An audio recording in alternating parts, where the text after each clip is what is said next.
ஓம் ஸ்ரீ குருப்யோ நமஹ.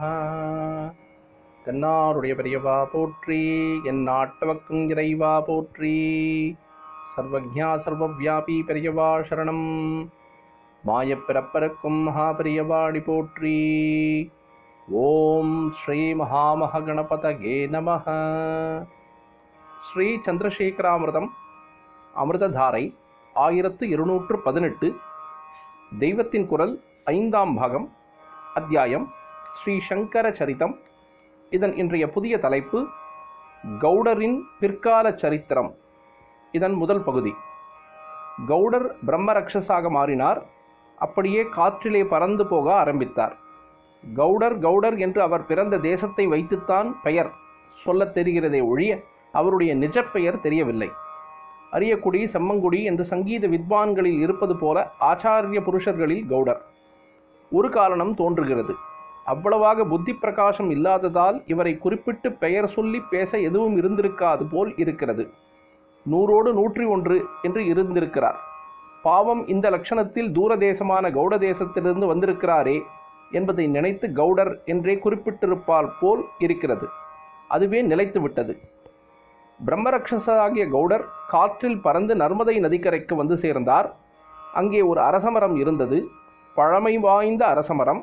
அந்த மரத்தில் உட்கார்ந்து கொண்டார். அந்த இடத்தை ஏன் தேர்ந்தெடுத்தார் என்றால், அது பஞ்சகௌட தேசங்களுக்கும் பஞ்ச திரவிட தேசங்களுக்கும் மத்தியிலே இருந்தது. ஆகையினால் உத்தர தேசத்திலிருந்து தட்சிண தேசத்திற்கு போகிறவர்களும் சரி, தட்சிணத்திலிருந்து வடதேசம் போகிறவர்களும் சரி, ரொம்ப பேர் அந்த வழியாகத்தான் போவார்கள். சாஸ்திர அபியாசம் செய்பவர்களும் பல பேர் வித்யையை நாடி இப்படி அந்த மார்க்கமாகத்தான் தினமும் போய்கொண்டிருந்தார்கள். ஆகையினால் பிரம்மரக்ஷஸாக இருக்கும் வரையில் தனக்கு ஆகாரமாவதற்கு ஏற்ற அத்தியனக்காரர்களும் அவர்களில் தன்னுடைய ராட்சச ரூபத்தை நீக்கக்கூடிய உயர்ந்த படிப்பாளியும் இங்கேதான் கிடைப்பார்கள் என்பதால் தான் இந்த இடத்தை தேர்ந்தெடுத்தார்.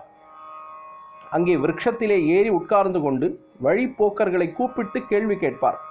குரு சொல்லி கொடுத்த கேள்விதான். பச் தாத்துவுடன் நிஷ்டா பிரத்யயம் சேர்ந்தால் என்ன என்ற கேள்வி.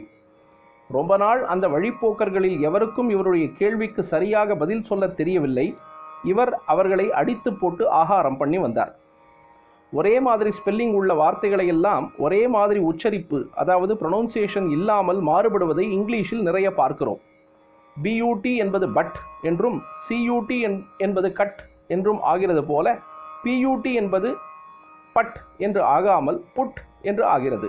ஒரு குழந்தையிடம் நாம் அடுத்தடுத்து பியூடிக்கு என்ன உச்சரிப்பு, சியூடிக்கு என்ன உச்சரிப்பு என்று கேட்டுவிட்டு பியூடிக்கு என்ன என்று தொடர்ந்தால், பட் கட் என்று சொல்லி வந்த அந்த வேகத்திலேயே அது பட் என்றே சொல்லும்.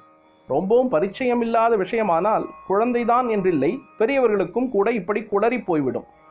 நல்ல அறிவாளியாக தேர்ந்தெடுத்ததே மகாபாஷ்ய உபதேசம் செய்ய வேண்டும் என்று பிரம்மரக்ஷஸுக்கு இருந்ததால், நிஷ்டா பிரத்யய விஷயமாக அவ்வளவு சிறந்த அறிவாளியாக இல்லாதவர்கள் குளறி போகும்படியாக கேள்வி கேட்பார். என்ன பண்ணுவார் என்றால், புஜ்ஜின் நிஷ்டாரூபம், சிச்சின் நிஷ்டாரூபம் முதலானவை என்ன என்று கேட்டு பதில் சொல்கிறவர், புக்தம் சிக்தம் என்றெல்லாம் சொல்லி வரும் பொழுதே சட்டென்று பச்சின் நிஷ்டாரூபத்தை கேட்பார். சாதாரணமாகவே ரொம்ப பேருக்கு அதற்குள்ள விதிவிலக்கு தெரியாது. தெரிந்தவர் கூட இவர் இப்படி அதே மாதிரியான மற்ற வார்த்தைகளை பற்றி கேட்ட வேகத்திலேயே இதையும் கேட்கும் பொழுது அவசரத்திலே குளறிப்போய் பக்தம் என்று சொல்லிவிடுவார்கள். பிரம்மரக்ஷஸ் சிரித்து, பக்தமா? இல்லை, பக்குவம். நீயும் நம் போஜனத்துக்கு பக்குவம்தான் என்று சொல்லி தப்பு பதில் சொன்னவனை ஆகாரம் செய்து விடும். இப்படியே ரொம்ப காலம் போயிற்று. அநேக வருஷங்கள் ஆகிவிட்டன. அப்புறம் ஒரு நாள் சர்வ லட்சணமாக பிரம்ம தேஜஸோடு கூட ஒரு பிள்ளையாண்டான் அந்த வழியே போனான். அவன் காஷ்மீரத்தை சேர்ந்தவன். பின் குறிப்பு உஜ்ஜயினி என்று சொல்வதுண்டு. தேசத்தின் அந்த கோடியில் இருந்தவன் காதுக்கும் 2000 மைல் தாண்டி சிதம்பரத்தில் பதஞ்சலி மகாபாஷ்ய பாடம் சொல்லும் சமாச்சாரம் எட்டியிருந்தது. தானும் கற்றுக்கொள்ள வேண்டும் என்றே இந்த மார்க்கமாக போய்கொண்டிருந்தான். அவனை பார்த்ததும் கௌட பிரம்மரக்ஷஸுக்கு ரொம்பவும் சந்தோஷமாயிற்று. எத்தனை காந்தியான ரூபம், இன்றைக்கு நமக்கு நல்ல முதல் தர விருந்து என்று சந்தோஷம். வழக்கம் போல ஒரு பிராமண வேஷம் எடுத்துக்கொண்டு போய் அந்த பிள்ளையின் முன்னால் நின்றார். வழக்கமான கேள்வியையும் கேட்டார். நிஷ்டா பிரத்யயம் சேர்த்து அநேக தாதுக்களின் ரூபத்தை கேட்டுவிட்டு அந்த ஸ்பீடிலேயே பச்சின் நிஷ்டா ரூபத்தையும் கேட்டார். ஆனால் வழக்கத்திற்கு வித்தியாசமாக அந்த பிள்ளை பக்தம் என்று உணராமல் பக்குவம் என்று சரியான பதிலை சொன்னான்.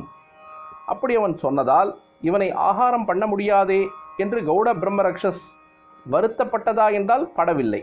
ஏனென்றால் இப்பொழுது இவன்தான் தக்க பாத்திரம் என்று அவனிடம் மகாபாஷ்யத்தை ஒப்பு கொடுத்து விட்டு பிரம்மராட்சச ஸ்திதியிலிருந்து விமோசனம் பெற்று விடலாம் என்பதில் மகத்தான சந்தோஷமே உண்டாயிற்று. நீ யார், எங்கு போகிறாய் என்று கேட்டார். என் பெயர் சந்திரசர்மா. பின்குறிப்பு: சந்திரகுப்த சர்மா என்று பதஞ்சலி சரித்திரத்திலே உள்ளது. சிதம்பரத்தில் பதஞ்சலி வியாக்கரண பாஷ்யம் பாடம் நடத்துகிறாராம். அதை கேட்பதற்காக போய்கொண்டிருக்கிறேன் என்று அந்த பிள்ளை சொன்னான். சிதம்பரத்து சமாச்சாரம் எல்லாம் மலையேறிவிட்டது தம்பி. ஆனால் மகாபாஷ்யம் மட்டும் இங்கே என்னிடமே இருக்கிறது. அவ்வளவு தூரம் போய் நீ தெரிந்து கொள்ள வேண்டியது இல்லாமல் இங்கேயே நான் கற்றுக் கொடுக்கிறேன்.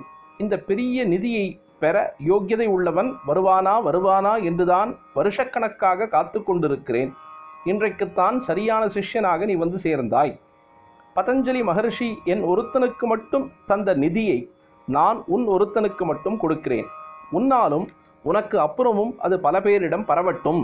உட்கார், உபதேசம் பண்ணுகிறேன் என்று கௌடர் சொன்னார். கும்பிடப்போன தெய்வம் குறுக்கே வந்தது என்பது போல போகிற வழியிலேயே மகாபாஷ்ய உபதேசம் கிடைப்பதில் சந்திரசர்மா என்று பெயர் சொல்லிக்கொண்ட அந்த யுவா ரொம்ப சந்தோஷம் அடைந்தார். ஆனாலும் பிரம்மரக்ஷசை குருவாக கட்டிக்கொண்டு அழுவது என்பது சுலபமாக இருக்கவில்லை. ராட்சச குரு கஷ்டமாக அநேக கண்டிஷன்கள் போட்டார். அமிர்தம் தொடர்ந்து பொழியும். பிரதோஷ சங்கர பிரத்யக்ஷ சங்கர தென்னாருடைய பெரியவா போற்றி, என் நாட்டவக்கும் இறைவா போற்றி, சர்வஜா சர்வவியாபி பெரியவா சரணம், மாயப்பிறப்பருக்கும் மகாபெரியவாடி போற்றி.